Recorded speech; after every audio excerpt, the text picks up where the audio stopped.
விரால் மீன் வந்து நீங்கள் வளர்க்குறீங்கன்னா நான் சொல்கிற போல் பண்ணுங்க. கோழி குடல் வந்து மீன்களுக்கு போடலாம். விரால் மீனுக்கு போடலாம், கண்டை மீனுக்கும் போடலாம். எந்த ஒரு பிரச்சனையும் இல்லை.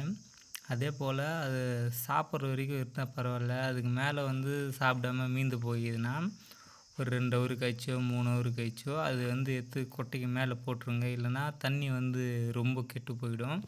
நான் எதனால தெரியுமா இது இன்னும் எடுத்து போடாமல் இருக்கிறேன். நான் ஒரு டைம் வந்து ஒரு நாளைக்கு ஒரு டைம்னா தண்ணி விடுவேன், இல்லைனா 2 நாளைக்கு ஒரு டைம்னா தண்ணி விடுவேன். இன்றைக்கி சாயங்காலம் வந்து நான் இது எடுத்து போட்டுருவேன். அதிகபட்சம் கொட்டையில் இது போல் குடலை கொட்டிங்கன்னா தண்ணி வந்து ஃபுல்லாக டேமேஜ் ஆகிடும். டேமேஜ்னால் ஃபுல்லாக வந்து கலங்கல் ஆகிடுச்சுன்னா மீன் வந்து நோய் வரத்துக்கு அதிகமான வாய்ப்பு இருக்குது. அதனால நான் சொல்கிறேன், சாப்பிட்ற வரையும் சாப்பிட்டும் தூக்கி வெளியே போட்டுருங்க. ஏதாவது குச்சி வச்சு இல்லைனா பக்கெட்டில் வாரினா வெளியே போட்டுருங்க. அதுபோல் வெளியே போடலைன்னா மீனுக்கு எக்கச்சக்கமான நோய் வரும்.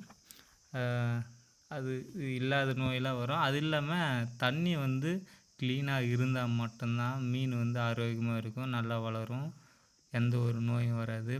தண்ணி போகிறதுக்கான காவா வசதியும் கரெக்டாக மெயின்டைன் பண்ணணும். அப்படி இல்லைன்னா கொட்டையிலேருந்து தண்ணி வெளியே போகிறதுக்கான வசதி இல்லைன்னா மீன்களுக்கு நோய் வரத்துக்கான அதிகமான சான்ஸ் இருக்குது. தண்ணி வந்து வாரத்துக்கு 3 நாள் இல்லைனா 2 நாள்னால் தண்ணி மாற்றணும்.